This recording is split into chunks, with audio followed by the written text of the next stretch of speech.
Bom dia, meus amados irmãos, que a graça e a paz que vem da parte do nosso bondoso Deus e do nosso Senhor e Salvador Jesus Cristo esteja em cada um de nós, hoje e sempre, continuamente, nos fazendo sempre crescer e prosperar no conhecimento de Deus e de Cristo. Meus amados, vamos dar continuidade à nossa lição bíblica diária. Essa semana estamos estudando sobre o livro de Isaías, a lição 1, sobre conhecer a Deus, né? E estamos aqui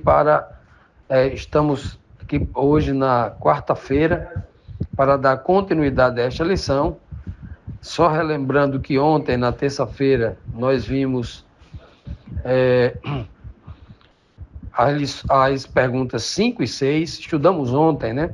Que o Senhor disse que a terra do povo de Israel estava assolada, consumida pelo fogo, estranhos estavam devorando tudo, né? A sua lavoura, eles estavam sendo subvertidos por pessoas estranhas, nações estranhas, e a filha de Sião, Jerusalém, estava como uma casa, uma palhoça, uma cabanazinha numa vinha, né? Como uma cidade completamente sitiada, vivendo horrores, né? Porque havia trocado o Deus protetor, o Deus que abençoava e cuidava de Israel, por outros deuses que não era marido de fato, que não era pai de fato, que não era protetor de fato, que não era rei de fato, né? É isso que o Senhor está tentando mostrar aqui. E na pergunta 6, nós vimos claramente quando é dito que o Senhor dos Exércitos, né? Se ele não tivesse deixado nenhum sobrevivente da fé, sobrevivente como remanescente, toda a nação, sem exceção, havia se tornado como Sodoma e semelhante a Gomorra, ou seja, afundado na prostituição e na idolatria, como eram as outras nações, seguindo seus deuses, falsas divindades, né? Que não ouviam, que não falavam, que não respondiam, que não atendiam às necessidades do povo, né? E aí o povo já não prestava mais atenção à palavra de Deus, seguindo apenas essas ilusões dessas falsas divindades. Portanto, hoje, na primeira pergunta de hoje, dando continuidade a esse raciocínio em que o Senhor está repreendendo duramente o povo de Israel, não só repreendendo, mas fazendo uma constatação e, obviamente, dentro dessa constatação, já uma promessa de juízo contra eles, né? Então, na sétima pergunta, nós temos o seguinte questionamento: por que o Senhor diz que não quer mais os sacrifícios? Teria o Senhor se cansado dos sacrifícios que ele mesmo havia pedido lá no livro de Levítico, né? No livro de Deuteronômio, de Êxodo, e Deuteronômio também, né? Será que o Senhor, ele pediu ali, me mate animais assim, assim, assim, depois ele se cansou, ele voltou atrás porque tomou abuso? Será que Deus é como ser humano, que pede uma coisa e depois toma abuso daquilo? É isso mesmo? Vamos ler aqui o texto para ver o que o Senhor está querendo dizer. Isaías 1, versículo 11 diz: e que me serve a mim, ou seja, do que me serve a mim, né, o que o texto está querendo dizer, a multidão de vossos sacrifícios. Ou seja, do que isso serve? Do que isso vale para mim? Diz o Senhor: estou farto dos holocaustos de carneiros e da gordura de animais cevados, e não me agrado do sangue de novilhos, nem de cordeiros, nem de bodes. Veja que aqui eles usando carneiro, novilhos, cordeiros e bodes, eram os principais sacrifícios. Aqui estão todos os sacrifícios nomeados. Sacrifício onde tinha morte de animais, derramamento de sangue, geralmente era sacrifício pela culpa, sacrifício pelo pecado, a expiação, no caso do bode aqui, né? E do novilho. O carneiro também estava, o novilho, o bode e o carneiro estavam, e o cordeiro também, obviamente. Esses 4 animais estavam no dia do grande sacrifício, o dia de Yom Kippur, né? O dia 10 do mês 7, onde era chamado por muitos como o dia da expiação ou o dia do grande julgamento, né? Então, quando o Senhor diz que está farto, ele está dizendo, não, a partir de agora, 600 antes de Cristo, vocês não vão sacrificar mais nada. Estou cancelando, vocês vão deixar de de sacrificar agora o cordeiro, vamos cancelar todo o santuário, porque o santuário, né, erigido por Moisés lá no deserto, o tabernáculo de cortinas, né, de madeira, de cortinas, etc. O templo, né, seguinte, feito por Salomão, né, de pedra, com grande quantidade de ouro, com grande magnificência, uma obra da arquitetura, uma grande obra da arquitetura antiga, né? Era algo majestoso. E também o templo de Herodes, que é o que vai ser construído em cima das ruínas, né, do templo de Salomão, restaurado, na verdade, também. O Senhor estava cancelando tudo aquilo, Deus não queria mais. É isso que ele está querendo dizer aqui? Claro que não, porque Deus não voltaria atrás nisso. O sacrifício era uma verdadeira sala de aula para a pregação do Santo Evangelho. Tudo aquilo eram tipologias que apontavam para Cristo, para o seu Santo Evangelho. A cada morte, o Senhor queria dizer para o povo: olha, o sangue desse animal inocente está sendo derramado por culpa sua. Era você que estava morrendo, é você que deveria morrer. E um pobre coitado do animal inocente está morrendo no seu lugar. Eu quero que você entenda que o pecado ele é terrível. Eu quero que você entenda que o pecado leva à morte. Eu quero que você entenda que você tem que fugir do pecado. Você tem que obedecer a minha palavra. Você tem que andar nos meus mandamentos, porque é a única forma de você não cometer pecado. Então, quando se obedece o mandamento de Deus, não está apenas agradando a Deus, acima de tudo você está fugindo do pecado e da morte. Então essa é a grande compreensão que Deus quer que o ser humano entenda, né? Queria que eles entendessem. E como é que Deus faria com que um povo de dura servil entendesse isso? Através de cerimônias físicas, de cenas horrendas, de alguém rasgando a garganta de um pobre do animal, né, com um cutelo, com uma faca, sangrando o pobre coitado até morrer ali, né, até fazendo aquele sacrifício horrendo, tirando a vida, para que o povo duro de entendimento pudesse entender pelas cerimônias que aquilo era necessário por culpa do pecado. E quando o Filho de Deus viesse à Terra e que ele morresse, as pessoas entendessem claramente, né, que tudo aquilo apontava para um grande sacrifício que Deus era. Culpa de vocês, meu filho morreu. E agora vocês entendam com espírito de gratidão que vocês não devem pecar mais. Procurem andar uma vida sem pecado. Essa era a grande mensagem. Agora, quando Deus diz, eu estou farto, ele está dizendo assim, olha, eu não suporto o sacrifício de vocês, porque se vocês estivessem fazendo o meu, o que eu pedi, eu estava... Mas vocês estão fazendo o sacrifício só derramando sangue. Vocês não estão fazendo do fundo do coração, né? Vocês estão fazendo sacrifício para mim e depois vão seguir atrás de outros deuses. Vão transgredir o meu mandamento, não guardam a minha lei. Não. É esse tipo de sacrifício. Por isso que ele diz, eu não suporto os vossos sacrifícios. Eu não suporto os vossos sábados. Eu não suporto as vossas cerimônias. Eu não suporto as vossas festas. É isso que ele está dizendo. Ele não está dizendo, eu não suporto o sacrifício que eu pedi. Eu não suporto o sábado que eu pedi. Eu não suporto as festas que eu pedi. Ele não está dizendo isso. Ele não está dizendo os vossos. Então tem muita gente que tem dificuldade de entender a linguagem clara da Bíblia. Justamente porque foi ensinado estar preso à letra morta. Não entende a linguagem espiritual que o Senhor está falando com o seu povo. Continuando, meus irmãos, vamos aqui para a próxima pergunta, a pergunta 8, que diz assim, por qual razão o Senhor disse que estava cansado de sofrer? O que ele pede para que não seja feito, né? Para não ser feito?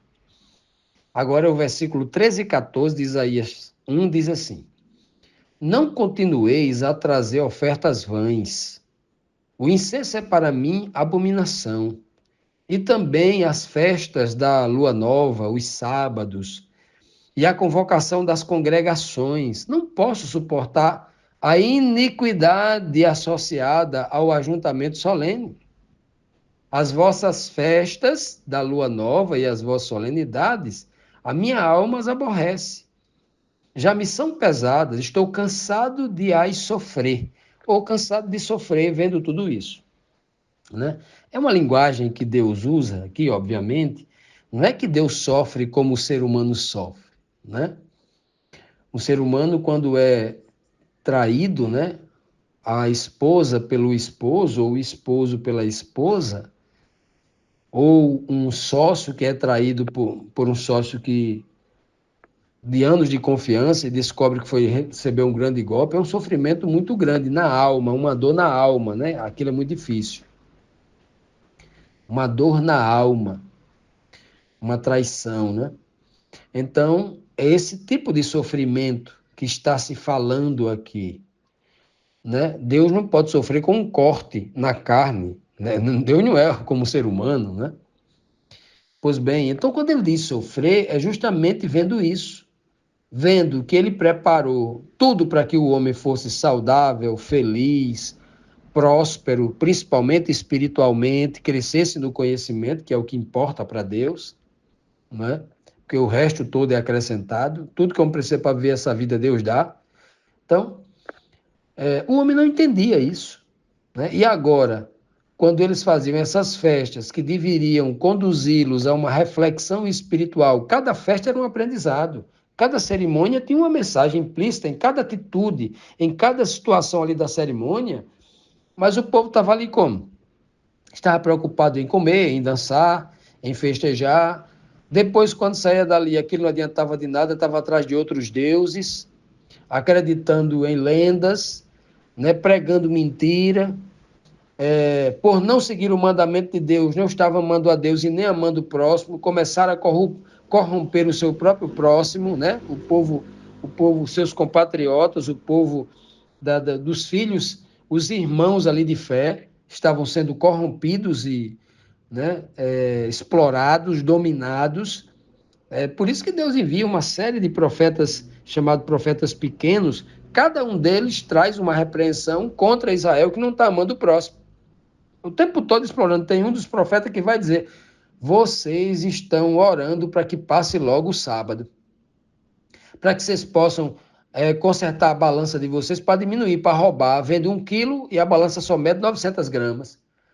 Vocês estão mudando o grão, ou seja, colocando, dizendo que é um grão de primeira qualidade, sendo de terceira qualidade. Vocês estão comprando o pobre por um par de sapatos, subornando, né? Prestando dinheiro a juro ao próximo, que coitado não pode nem, com dificuldade de pagar o que pegou, ainda coloca mais um juro em cima e tal. Então existe uma série de pecados que o Senhor vai elencar, por isso que ele diz aqui, olha, eu não continuo a trazer essa oferta, eu quero que você traga uma oferta, mas uma oferta com o coração obediente, com o coração inclinado à adoração verdadeira, né?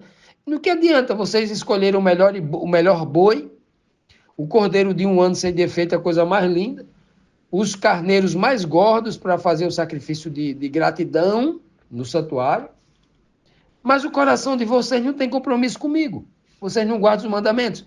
É disso que o Senhor está falando, é disso que ele não suporta. E Deus vai suportar a hipocrisia, a falsidade? Nem nós, seres humanos, suportamos a falsidade de alguém para conosco, né? Imagine Deus, um ser santo que nos dá do bom e do melhor, tudo que ele dá, que a gente pede, é o dobro do que a gente pede e muito melhor do que o que a gente pensava, é o que Deus faz conosco.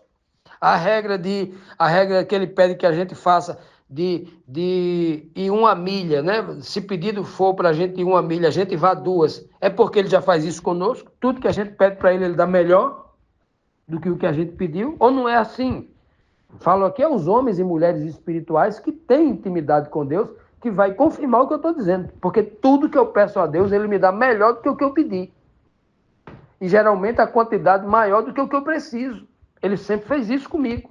E fez isso com centenas de pessoas que eu conheço. Deus faz assim. Então, é por isso que ele está aqui. Deus não está falando contra a cerimônia em si, contra o animal em si, contra o que ele pediu, não.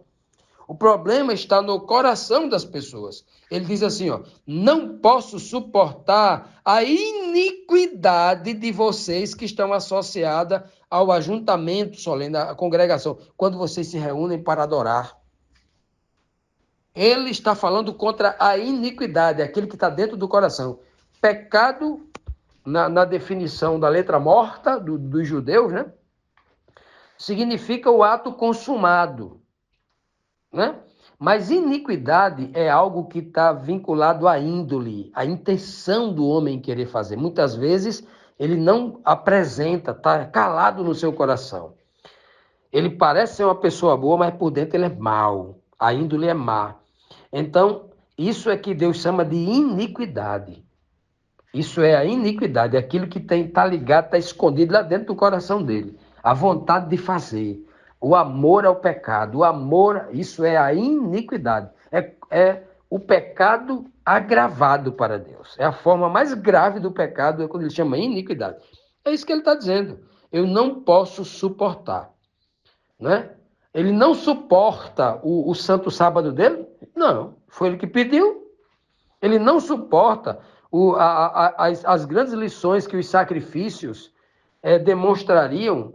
Ora, a pessoa que faz um sacrifício escolhe o melhor do seu rebanho para oferecer a Deus. Assim, eu estou dando o melhor que eu tenho para ti. Como é que Deus não vai se agradar disso? Se a pessoa está dando o melhor do que ele tem para Deus? Ora, o Senhor está entendendo que eu estou entendendo que o Senhor fez o maior sacrifício por mim, foi dar o seu filho. Então, o Senhor deu o melhor, tudo que tinha, o seu maior tesouro para me salvar. E aí, quando eu dou o melhor que eu tenho para com Deus, Deus não vai se agradar? Claro que ele vai se agradar. Ele não estava se agradando aqui porque isso não estava sendo feito. A pessoa podia até dar o melhor que ele tinha, mas para mostrar para o outro que ele era mais santo, mas o coração não era. Era só aparência. Era só cerimônias vazias, era só hipocrisia, que é o que Cristo vai denunciar quando está aqui na terra. Né? Quando está ali enfrentando ali os sacerdotes, os fariseus. Meus amados, que esse ensinamento aqui possa calar profundamente em nossos corações, para que a gente não seja cristão de aparência, mas seja de fato, porque isso aborrece a Deus. Quando a gente é verdadeiro no nosso íntimo, isso agrada a Deus. E realmente aí nós vamos experimentar o que é a verdadeira bênção do Senhor.